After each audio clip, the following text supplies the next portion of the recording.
Jika Anda hanya memberi makan salah satu dari dua kepala, apakah kepala lainnya akan mati kelaparan? Seseorang melakukan percobaan dan menemukan bahwa ular berkepala dua tidak dapat makan pada saat yang bersamaan, yang akan menyebabkannya tercekik dan mati. Ketika ular berkepala dua makan bersamaan dengan makanan melewati tenggorokannya, ia mudah tercekik. Oleh karena itu, saat memberi makan ular berkepala dua, makanan harus dimasukkan ke dalam mulut yang berbeda dengan urutan yang sama. Saat memberi makan, yang terbaik adalah menggunakan partisi dan benda lain untuk memisahkan keduanya untuk memberi makan. Selain itu, setelah makan, sebaiknya bersihkan bau makanan di kepala ular, jika tidak kedua kepala ular tersebut bisa saling menggigit. Karena meskipun ular berkepala dua hanya memiliki satu tubuh, mereka memiliki dua otak yang beroperasi secara independen. Meski beberapa ular berkepala dua memiliki perut yang sama, namun nafsu makannya tetap menyebabkan mereka bersaing satu sama lain. Ada juga beberapa spesies ular berkepala dua yang meskipun hanya memiliki satu tubuh, namun memiliki dua sistem pencernaan yang sangat berbeda. Bahkan ada beberapa spesies ular dengan dua kepala yang terpisah di bagian jantung, seperti dua ular terpisah yang disatukan di bagian leher.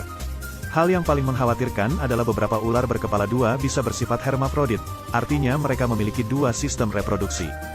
Banyak orang berspekulasi bahwa jika ular berkepala dua memiliki dua otak, mereka seharusnya sudah terbiasa dengan keberadaan satu sama lain. Apalagi siapapun yang menyantap makanan, setelah dicerna melalui lambung akan memberikan energi yang dikonsumsi seluruh tubuh. Meski punya dua perut, kepala satunya sulit mati kelaparan, mungkin tidak akan ada persaingan. Namun nyatanya, kedua otak ular berkepala dua sama-sama mengaktifkan gelombang listrik yang dihasilkan makanan.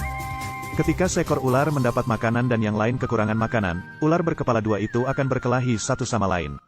Artinya, jika mereka berbagi perut dan memiliki sistem pencernaan yang mandiri, pertarungan jenis ini akan lebih berbahaya. Namun, terkadang ular berkepala dua akan secara aktif menyerahkan posisi kepemimpinannya dan menyerahkan kendali kepada kepala lainnya. Kondisi ini sering terjadi ketika kepala ular tidak memiliki hidung, kerongkongan, atau bahkan matanya. Seringkali, selama dua ular memiliki semua organnya, mereka tidak akan melepaskan kendali atas tubuhnya. Apalagi ketika dua ular mengetahui bahwa keduanya memiliki sistem pencernaan dan jantung masing-masing, keinginan untuk mandiri akan semakin meningkat. Pada tahun 1993, ilmuwan mempelajari ular berkepala dua. Mereka menemukan bahwa setiap kepala ular berkepala dua, memiliki makanan kesukaannya.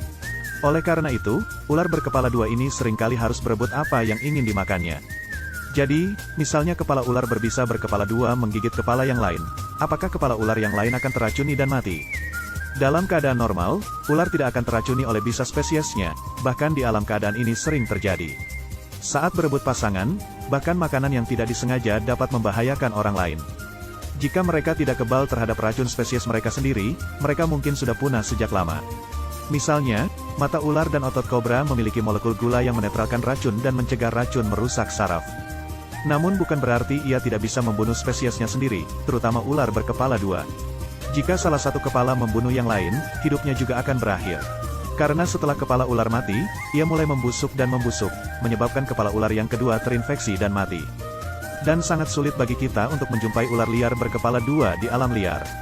Karena memiliki dua otak yang terpisah menyebabkan mereka sering berkonflik dalam hal arah dan pemilihan mangsa.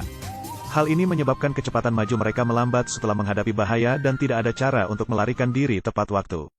Pada saat yang sama, memiliki dua otak menyebabkan terlalu banyak konsumsi energi dan memberikan tekanan pada tubuh, sehingga memperpendek umur.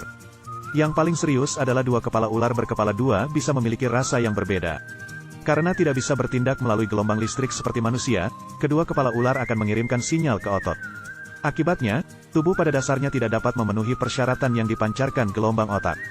Kadang-kadang, bahkan ketika mangsanya tertangkap, mereka akan menggigit dan memegang mangsanya erat-erat karena tidak tahu cara berbagi makanan.